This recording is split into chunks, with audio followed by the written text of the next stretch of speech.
The day my husband married my sister, I wore the same dress I'd worn to my own wedding.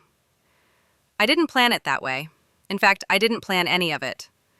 Life has a cruel sense of humor. It circles back to the moments you thought were buried and forces you to relive them, one aching heartbeat at a time. That morning, I stood in front of the mirror, tugging at the neckline of the faded cream dress that used to make me feel beautiful. The fabric had yellowed slightly, and the lace was fraying near the sleeves, but I couldn't bring myself to throw it away.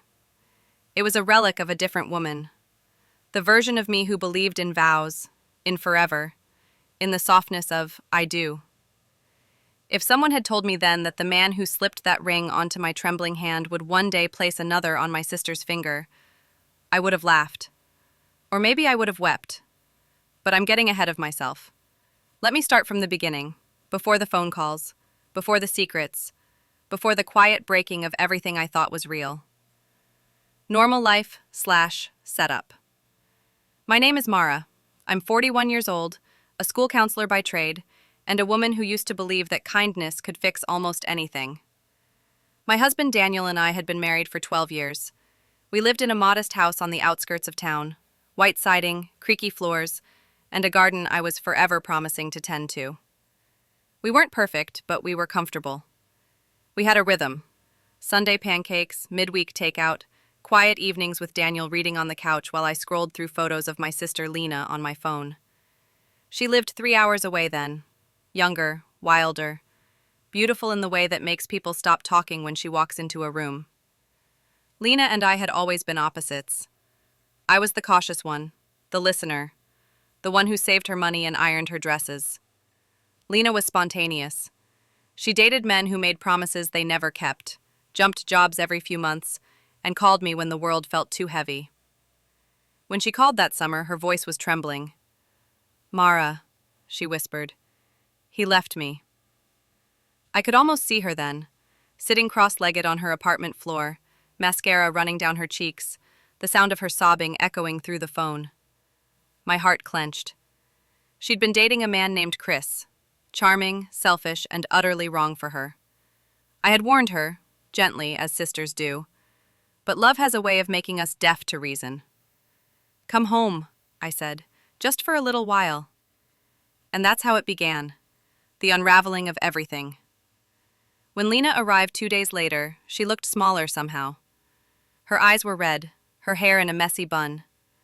She hugged me tightly, and for a brief moment I felt nothing but sisterly warmth. I didn't know it then, but that hug would be the last time I held her without suspicion. Daniel came to the door a few minutes later. He smiled, that easy, dependable smile that had once made me fall in love with him. "Lena," he said warmly, "it's been years." They hadn't seen each other since our wedding day. I still remember the way his eyes lit up when he saw her. Just surprise, I told myself. She looked so different now, more mature, more fragile. That night we had dinner together. Roast chicken, mashed potatoes, the smell of rosemary filling the kitchen. Daniel poured wine for the 3 of us, and we talked late into the evening, about old family jokes, about Lena's heartbreak, about everything and nothing. I remember thinking how nice it felt. My family together again, laughter echoing in our small dining room. I didn't see it then. The small glances, the way Daniel listened a little too closely when she spoke, the way she smiled at him, grateful, soft, like he was the first person in months to make her feel seen. Back then I only saw what I wanted to see. 2 people I loved, both hurting in their own ways. The days turned into weeks. Lena decided to stay longer, just until I get back on my feet. I was glad to have her. She helped me with chores, cooked breakfast, even repainted the kitchen walls one afternoon while I was at work. Daniel said she was a breath of fresh air, and I agreed. Sometimes I'd come home and find them in the garden, laughing over something silly. Or in the living room, watching one of those renovation shows she liked. It didn't bother me, not then. Daniel had always been good with people, especially those in pain. It was one of the things I loved most about him. He had that calm energy that made you believe everything would be okay. But somewhere deep down, a seed of unease began to sprout. One evening, I walked into the kitchen to find Daniel and Lena laughing over a private joke. The kind of laughter that makes you forget the world. When I asked what was so funny, they glanced at each other and shrugged. Nothing, they said, smiling. Just nothing. That word would haunt me later. Lena began to change after that. She started dressing up more. Light makeup, perfume, her hair brushed in soft waves. She said it made her feel human again, that after Chris, she'd lost her sense of self. I believed her. Daniel encouraged her too. "You look like yourself again," he'd say, and she'd blush like a girl with a crush. I told myself it was harmless. After all, Daniel was mine. He'd stood beside me through miscarriages, through my mother's death, through the quiet loneliness of trying to hold a marriage together. He was my anchor, my safe place. At least, that's what I thought. The first real crack appeared one Friday evening. I was late coming home from work. Parent-teacher conferences had run long. When I walked through the door, the lights were dim, soft music was playing, and I smelled something burning. Lena and Daniel were in the kitchen, laughing as they tried to salvage a batch of overbaked cookies. "Hey," I said, setting down my bag. "What's this?" Lena turned, cheeks flushed, apron dusted with flour. "We were baking. I wanted to surprise you." Daniel grinned, that familiar dimple showing. "She's better at it than you, though." I laughed it off, but something inside me shifted. The kind of shift that doesn't make noise but leaves a mark. Later that night, I lay awake listening to the rain tapping against our bedroom window.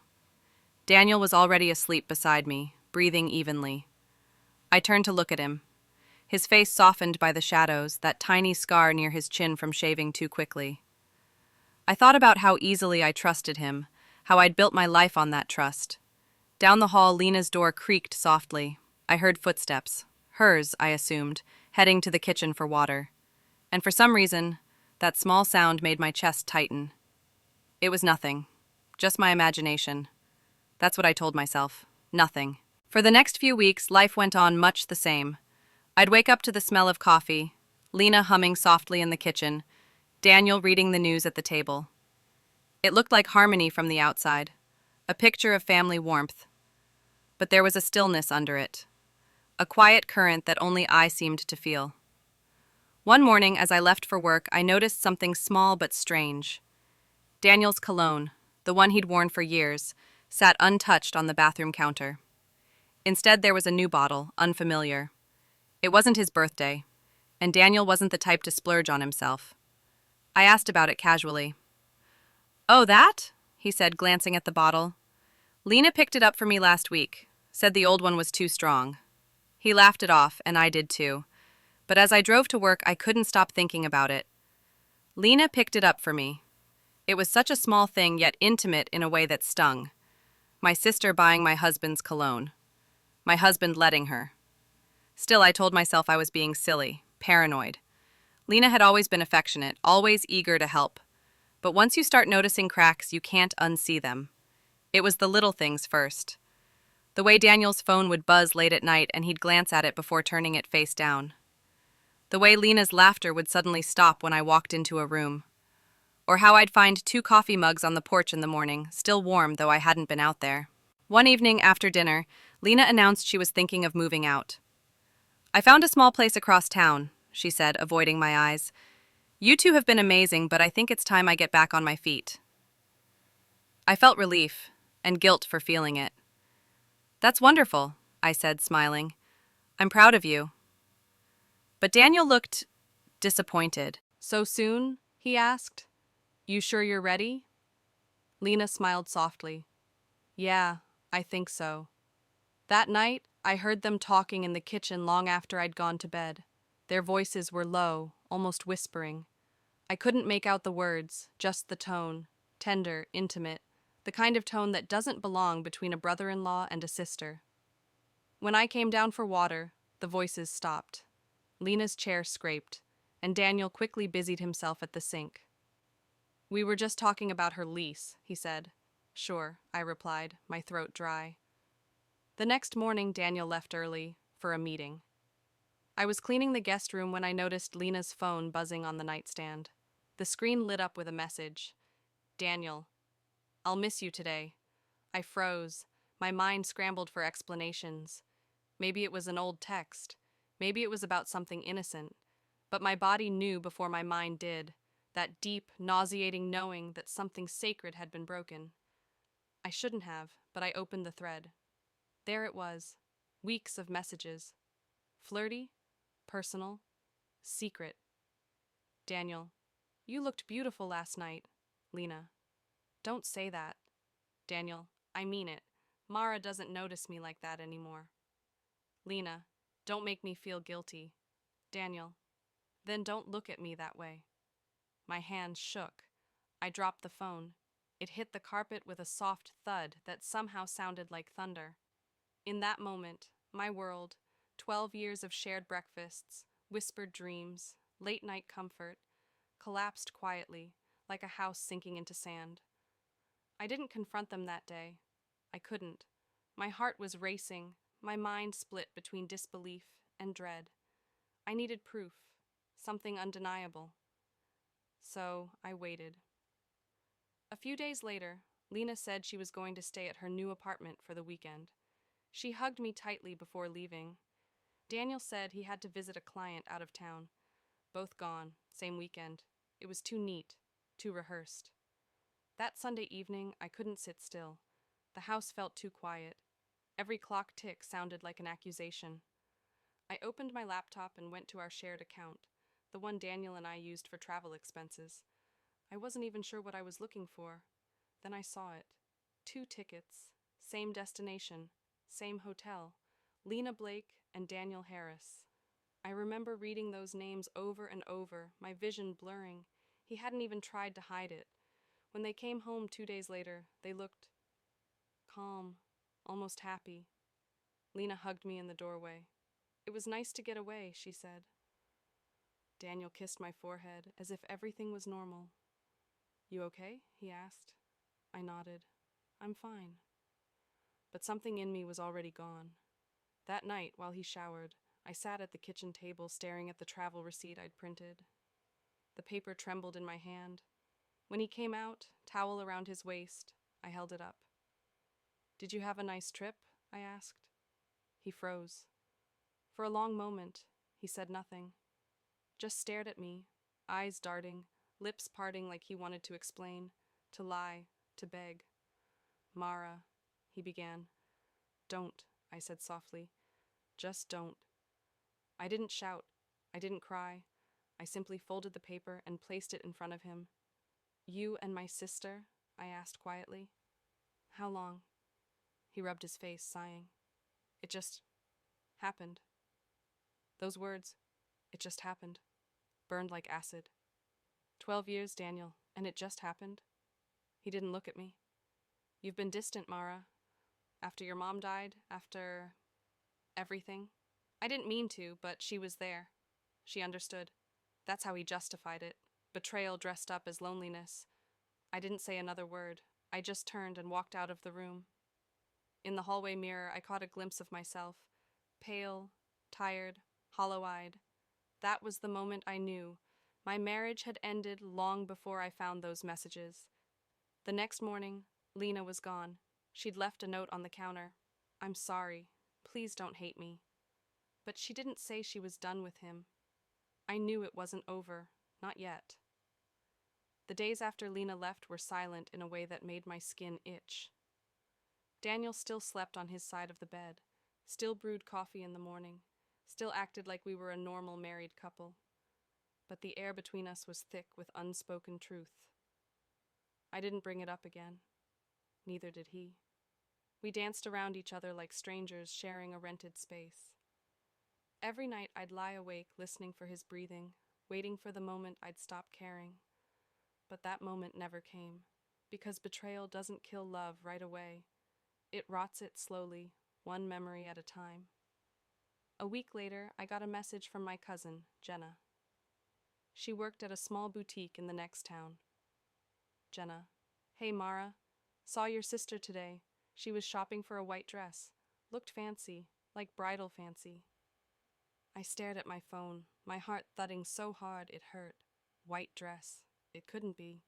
But I knew, before I even called Lena, before I even looked at Daniel's phone bill, I knew, still, I needed to see it for myself. That weekend, I told Daniel I was visiting a friend. He nodded absently, eyes on his laptop. I drove to the boutique Jenna mentioned. It was a quiet little place, soft music playing, the kind of shop that smelled like lavender and expensive perfume. I walked in pretending to browse, but my eyes scanned every corner, and there she was. Lena stood in front of the mirror, radiant in a satin gown. Her hair was pinned up, her cheeks flushed with happiness. Beside her, Daniel. He was adjusting her veil, smiling that gentle, familiar smile I used to wake up to every morning. I couldn't breathe. For a second, I thought I was dreaming. My mind refused to believe what my eyes were showing me. Lena turned, and our eyes met in the mirror. Her face drained of color. Daniel's hand fell from her shoulder. "Mara," she whispered. The shop went silent except for the faint hum of the ceiling fan. I stepped closer, each breath sharp and shallow. "Is this what healing looks like, Lena?" I asked. "Or is this your way of saying thank you for taking you in?" She shook her head, stammering. "It's not what you think." "Then what is it?" I cut her off. "Because it looks exactly like what I think." Daniel stepped forward, his voice low. "Mara, please. Let's not do this here." I turned to him slowly. "Do what, Daniel? Watch you play dress-up with my sister? Or maybe stand aside while you marry her next?" He flinched. "It's complicated," he said softly. "We didn't plan this." "You didn't plan to ruin a marriage and a family?" I said, my voice trembling. "Then what do you call it? Destiny?" Lena's eyes filled with tears. "I didn't mean to fall for him, Mara."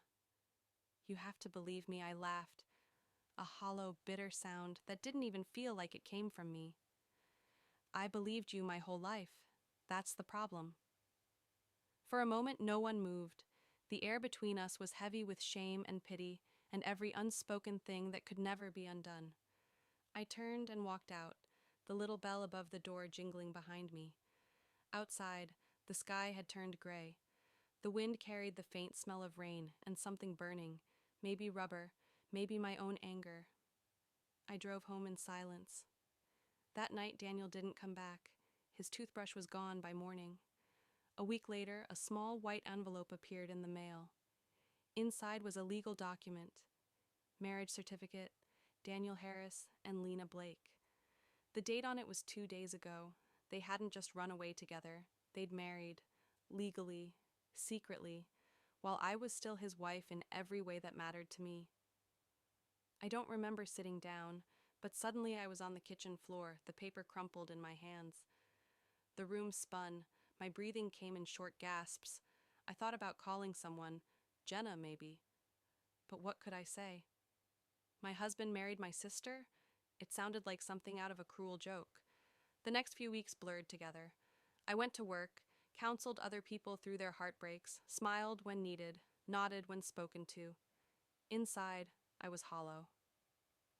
One afternoon, I came home to find a package at my door. No note, just a small box. Inside was my wedding ring, the one Daniel had slipped off my hand the night he proposed because it was too tight and promised to resize. He never did. Now it sat in a velvet box, returned like a refund. I placed it in my dresser drawer and closed it softly. That was the moment I realized they hadn't just betrayed me, they'd erased me. 2 months later, I heard from my aunt that Lena and Daniel had moved to another city. He'd started a small business. She'd been posting pictures online, smiling, radiant, the picture of domestic bliss. It should have crushed me, but it didn't. Something in me had shifted. The grief had burned itself out, leaving only resolve. I wasn't going to chase them. I wasn't going to beg for apologies. I was going to reclaim the one thing they couldn't steal, my dignity. I started therapy, took up painting again. I spent weekends volunteering at the shelter, listening to other women's stories, women who'd been lied to, left behind, broken and rebuilt themselves. Each story reminded me that betrayal doesn't define you. What you do after does. So when, one quiet Sunday morning, I got an invitation in the mail, cream envelope, gold lettering, I didn't tear it up. It was from Lena. Mara, I know I don't deserve forgiveness, but I'm having a small ceremony next month to renew our vows. I hope someday you'll understand. I want peace between us. Renew their vows. Peace. The nerve of it almost made me laugh, but instead of anger, what I felt was clarity. Maybe this was my moment. Not to seek revenge, but to show her what real strength looked like. So I decided to go. Not out of forgiveness, not yet. But to close the chapter properly, in person. To look my sister and my ex-husband in the eye and show them that the woman they broke no longer existed. I didn't tell anyone I was going. When the day came, I put on a simple navy dress, elegant but not showy. I wanted to look composed, not dramatic. My hair was pinned back neatly, and I wore the small pearl earrings my mother had given me years ago. They reminded me who I was before the betrayal, before Lena and Daniel. The ceremony was being held in a garden venue just outside the city. As I drove there, the air felt thick and humid. The clouds hung low, threatening rain. I took it as a sign that heaven, too, was holding its breath. The garden was filled with soft music and the scent of roses. White chairs lined the aisle, and a small crowd murmured quietly. I recognized some faces, relatives, old friends of Lena's. A few of them looked at me with that tight, uncomfortable smile people give when they don't know what to say. I didn't blame them. What could they say? At the front of the garden stood Lena in a simple ivory dress. Not the satin one I'd seen in the boutique, but close enough. Her hair shimmered in the afternoon light. Daniel stood beside her, his hand resting lightly on her back. The sight didn't hurt the way I thought it would. It was strange. I felt detached, as if I were watching two strangers reenact a scene from a play I'd long since walked out of. When Lena saw me, her eyes widened slightly. She didn't expect me to come. She whispered something to Daniel, and he turned, his expression freezing the moment he recognized me. I held his gaze for just a second, then looked away. The ceremony began. The officiant spoke of love, second chances, and the beauty of forgiveness. I wondered if that last part was meant for me. As they exchanged vows, I studied their faces. Lena's voice trembled, maybe from guilt, maybe from fear. Daniel's tone was steady, practiced. I promised to cherish you, to be faithful, to build a home built on trust. The irony nearly made me laugh. When the officiant declared them husband and wife again, polite applause rippled through the crowd. And that was when I stood up. I hadn't planned what I would say. I didn't even plan to speak at all. But something inside me rose like a tide, calm and certain. The music faded as I stepped forward. "Congratulations," I said, my voice steady but carrying enough weight that everyone turned to look. Lena's smile faltered. "Mara, I just wanted to say," I continued, "that watching you both up there, I realized something. You didn't take my happiness away. You just returned what was never meant for me." A hush fell over the garden. "You see, for years, I thought love was about sacrifice, about holding everything together, even when it was breaking me. But now I know love shouldn't require you to lose yourself." I turned to Lena. "You wanted what I had, and I can't hate you for that. I pity you because what you built on someone else's pain will never stand tall." Then to Daniel, "And you taught me that vows mean nothing when they're spoken by a man who doesn't understand loyalty. You married me with promises, and her with guilt, but I wish you both peace, because I already found mine." No one moved.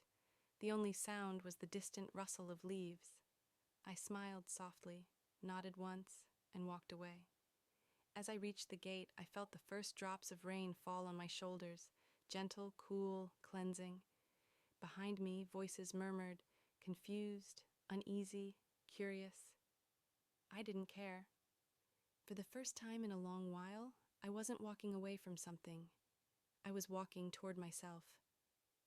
That night, I sat by my window with a cup of tea, watching the rain streak the glass. My phone buzzed. It was a message from Lena. Mara, I don't know what to say. I know sorry means nothing, but I need you to know. I didn't plan any of it. I was lonely, and he made me feel seen. I hate myself for hurting you.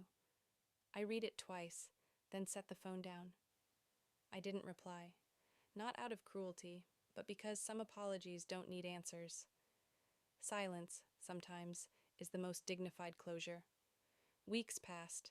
I didn't hear from either of them again. I focused on rebuilding my home, my routines, my joy. I started baking again, something I hadn't done in years. I repainted the living room a soft shade of sage green. It felt new but warm. I joined a local art group where I met women from all walks of life, mothers, widows, divorcees. We shared stories, laughter, lessons, and one day, without realizing it, I found myself smiling, genuinely, easily. Healing doesn't come like a wave, it comes in fragments. A day when you wake up and don't think of them first. An afternoon when the silence feels comforting instead of empty. A moment when you realize you're no longer angry, just free. Months later, I was hosting a small community art fair. A man named Colin, who helped organize it, lingered by my booth. He had kind eyes, not the charming kind that hides secrets, but the gentle kind that listens. We talked for hours about colors, rain, and music. Nothing romantic, just easy. As he left, he said, "You have a peaceful way about you, like someone who's been through the storm but learned to love the rain." That night I smiled at the thought. Maybe love would find me again someday. But even if it didn't, I had already found myself. A year after the vow renewal, I heard through a friend that Lena and Daniel had separated. Something about money troubles, constant fights, mistrust. I felt nothing. No satisfaction, no vengeance, just quiet understanding. They had built a house out of deceit, and sooner or later, the cracks had to show. Sometimes, justice doesn't come with a bang. It comes with silence. The morning after I heard the news, I stood by my window again, tea in hand, the same way I had so many times before. The light poured in gently, golden and kind. And I whispered to myself, "You're okay now, Mara." And for the first time, I truly was. When word of Lena and Daniel's separation began to spread, it didn't come from gossip or scandal. It came quietly, whispered between mutual friends, mentioned in half sentences at family gatherings. Apparently, Daniel had lost his job. There were arguments about money, about trust, about loyalty. It was strange how familiar those words sounded. One evening, my aunt called me. Her voice was hushed, as though sharing a secret she didn't quite know how to carry. "Mara, I heard about Daniel and Lena. I didn't want to bring it up, but people are saying he was seeing someone else." Again, I didn't feel shock. I just sighed softly.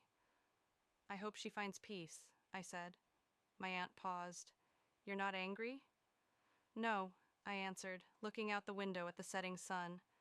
"I was, for a long time, but anger's like holding your breath to make someone else suffocate." In the months after the wedding, I had distanced myself from family events. Not out of bitterness. I just needed space to breathe, to rebuild without being reminded of what I'd lost. But after their separation, my mother asked me to come home for Sunday lunch. When I walked in, the scent of garlic and fried fish filled the air. The sound of laughter, clinking dishes, the radio humming an old love song. It had been months since I'd heard those sounds in this house without flinching. My mother looked up from the kitchen counter and froze when she saw me.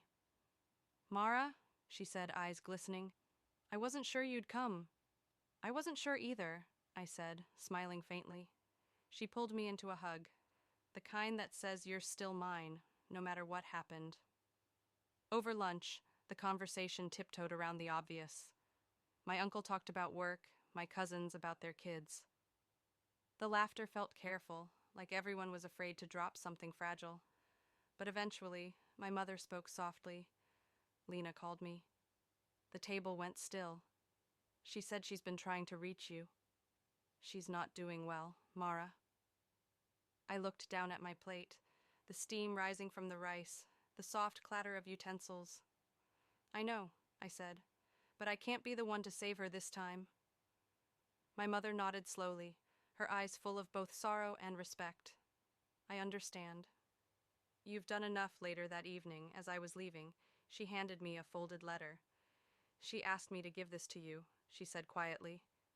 I hesitated, then took it. When I got home, I sat by the window, my usual place, and opened it. The letter was short, the handwriting shaky. Mara, I don't know where to begin. You were always the strong one. I thought Daniel could love me the way he loved you, but I see now he doesn't know how to love anyone but himself. I wish I could undo what I did. I wish I could go back to that night you hugged me after my breakup and told me I'd find someone who deserved me. You were right. I just didn't listen. You don't have to forgive me. I just want you to know I see the woman you are now. And I'm sorry for being the one who broke her heart. Love, always, Lena. I read it 3 times, then folded it gently and set it on the table. I didn't cry. I didn't feel the old ache return. Just a quiet sadness, like remembering a song you used to love but don't play anymore. I picked up my phone and typed a message. Lena, I got your letter. Thank you. I hope you're taking care of yourself. That was all. No long explanations, no reopening of wounds. Just a door, cracked open, enough to let forgiveness breathe. Weeks later, Lena came to see me. She looked thinner, older somehow, not in years, but in spirit. You look good, she said softly, eyes darting to the walls, the freshly painted living room. I'm getting there, I said. We sat for a long while without speaking. Then she whispered, I didn't realize what I'd lost until I saw what I'd destroyed. I studied her face, my sister's face, the same one I'd shared secrets and childhood giggles with. We both lost something, I said, but maybe we can find something new, separately. She nodded, tears slipping down her cheeks. I don't expect you to forgive me. I already did, I said gently. But forgiveness doesn't mean things go back. It just means I've stopped bleeding. When she left, I stood by the window again, watching her car disappear down the street. I didn't feel triumph or sadness, just peace. That night I realized something simple but profound. Closure doesn't come from apologies. It comes from understanding that you no longer need one. Over time, the whispers faded. The story that once defined me became just another memory in a long, complicated life. At work, people stopped asking. Friends stopped pitying. I was no longer the woman whose husband married her sister. I was just Mara again. And then one evening, as I was locking up after another community art session, Colin, the kind-eyed man from before, offered to walk me to my car. You always look like you're thinking of something, he said with a smile. Maybe I am, I replied. But it's a good kind of thinking. He nodded thoughtfully. That's rare. People usually think themselves into sadness. I laughed softly. I've done enough of that to last a lifetime. As we reached my car, he said, if you ever want to talk over dinner instead of paintbrushes, I'd like that. I looked at him, really looked, and for the first time in years, I didn't feel guilt for smiling back. I'd like that too. That night, as I lay in bed, I thought about how strange healing is. It doesn't announce itself with fanfare. It comes in moments, small, almost invisible, until one day you realize you're no longer surviving. You're living. A year passed before I realized I hadn't thought about Daniel in months. It was a quiet morning. A Thursday, I think. The kind of morning that carries no significance except that it feels easy. The sun streamed through my kitchen window, catching the steam from my coffee. The radio hummed a soft tune, one I didn't recognize but instantly liked. For so long, my mornings had been measured by what was missing: a husband's footsteps, another voice at the table, a pair of mugs instead of one. Now, there was only me, and that was enough. I had started volunteering at a local women's shelter, not out of pity, but understanding. I taught art therapy classes twice a week, helping women paint their grief, their rage, their hope. One afternoon, a young woman named Clara lingered after class. She was quiet, barely 22, her eyes shadowed with the kind of hurt that made her seem older. "You talk about forgiveness a lot," she said. "Did you ever forgive the person who hurt you?" I smiled gently. "I did," I said, "but I didn't do it for them. I did it because I didn't want their choices to control my peace anymore." She nodded slowly, and I saw something soften in her, the first flicker of belief that maybe healing was possible. And in that moment, I realized what I'd lost wasn't wasted. It had become something I could give. Colin and I had become friends, slow, steady, unhurried. He was kind, patient, and never pushed. We'd take walks after class, talk about books, about the ocean, about the smallness of things that used to feel so big. One evening, as we walked along the riverside, he said quietly, "You talk about your past, like it's a chapter you've already read, not one you're still writing." I laughed softly, maybe because it finally feels that way. He stopped walking and looked at me, his expression warm but serious. "Good. You deserve that peace, Mara." And just like that, simple words said under the soft orange of sunset, I felt the weight of all those years lift a little higher. A few weeks later, I found myself sitting in the same cafe Daniel and I used to visit. I hadn't planned to go there. I was just running errands, and the scent of coffee pulled me in. When I walked through the door, memories flickered. Laughter over breakfast, hushed arguments, the clink of spoons on ceramic. But it didn't hurt anymore. I ordered a cappuccino, sat by the window, and sketched the view. People walking, a child chasing pigeons, a couple sharing a pastry. Life continuing. When the barista brought my drink, she smiled. "You look happy," she said. "I am," I replied, surprised at how true it sounded. Later that month, I received an invitation, Lena's. It was for her art exhibition. She'd taken up painting again, apparently channeling her pain into something new. For a moment, I didn't know whether to go. But then I thought of the letter she'd written, the look in her eyes the day we spoke, and I knew. It wasn't about reopening old wounds. It was about honoring how far we'd both come. The gallery was modest, small, intimate, filled with light. The walls were lined with canvases that told stories of regret, loss, redemption. And there, in the corner, was one piece that stopped me. It was titled "Two Branches, One Root." Two trees, twisted and scarred, growing in opposite directions but bound by the same roots beneath the soil. I knew instantly what it meant. Lena saw me standing there. She hesitated, then approached. "You came," she whispered. "Of course," I said softly. "It's beautiful, Lena." She looked at the painting, then at me. I wanted to paint something that told the truth, that even when we break apart, love doesn't disappear. It just changes shape. I nodded, feeling that familiar ache. But this time, it was tender, not painful. "We were sisters before all this," I said, "and maybe one day we can be again." She smiled through her tears. "I'd like that." As I left the gallery, the evening air felt cool and alive. The city lights flickered like tiny promises. For the first time in years, I didn't feel like a character in someone else's story. I was the author again. Months later, I invited Colin over for dinner. It wasn't anything elaborate, just pasta, a bottle of wine, and laughter that filled the room. After we ate, we sat on the porch, listening to the crickets. He turned to me and said, "You know, I don't think happiness is something you find. I think it's something you grow." I smiled. "You might be right." "You've grown a lot, haven't you?" he asked. I looked out at the night sky, feeling the soft rhythm of my own heart. "I have. And I think I finally like who I'm becoming." As the months rolled by, that peace stayed. Not every day was perfect. Some mornings were still heavy, some nights still quiet. But even in the quiet, I felt whole. I kept Lena's letter in a small wooden box on my dresser, not as a reminder of pain, but as proof of growth. proof that we can rise from what breaks us and still be kind.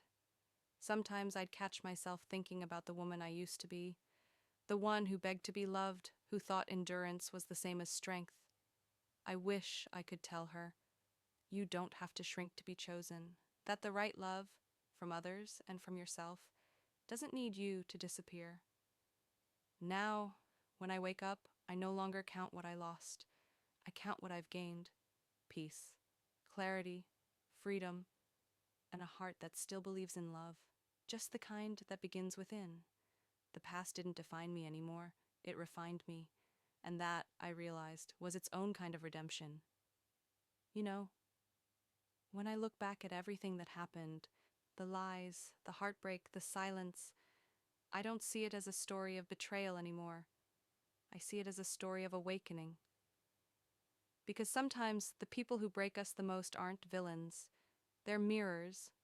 They show us what we refuse to see about ourselves. My sister and my husband didn't just betray me, they exposed the cracks in the way I loved. I gave without boundaries. I trusted without question. I held on long after it started to hurt. But love without respect isn't loyalty. It's self-abandonment. It took losing them to find me. And maybe that's the strange, quiet mercy in all this. Healing didn't come with grand gestures. It came in the small things. In mornings when I could breathe again without thinking of him. In nights when I didn't need answers to sleep. In laughter that sounded like me again. Sometimes the best revenge is peace. The kind of peace that can't be taken, because it lives inside you now. If there's something I've learned, it's this. Forgiveness isn't weakness. It's choosing to stop carrying a story that no longer belongs to you. And dignity, real dignity, isn't about staying silent. It's about speaking truth with grace and walking away with your head held high.